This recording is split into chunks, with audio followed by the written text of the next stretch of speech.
নির্বাচনে হেরে যাওয়ার ভয়ে হতাশ হয়ে পড়েছে একটি পক্ষ। জামায়াত আমির নির্বাচনে পরাজয়ের আশঙ্কায় একটি পক্ষ হতাশ হয়ে পড়েছে বলে মন্তব্য করেছেন জামাতে ইসলামের আমির ডাক্তার শফিকুর রহমান।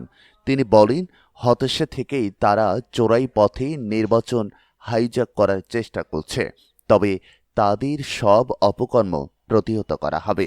সোমবার ৯ ফেব্রুয়ারি রাজধানীর মোহাম্মদপুরে নির্বাচনী প্রচারণায় অংশ নিয়ে এসব কথা বলেন তিনি।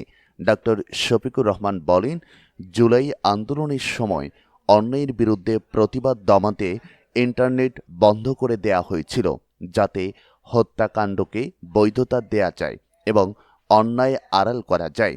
একই ধরনের আচরণ এখন নির্বাচন কমিশনের মধ্যেও দেখা যাচ্ছে।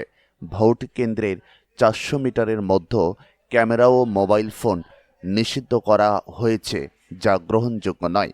তিনি হুঁশিয়ারি দিয়ে বলেন, আজ সন্ধ্যার মধ্যে এই বিধিনিষেধ প্রত্যাহার না করা হলে নির্বাচন ভণ্ডুল করার অপচেষ্টার বিরুদ্ধে আন্দোলন গড়ে তোলা হবে।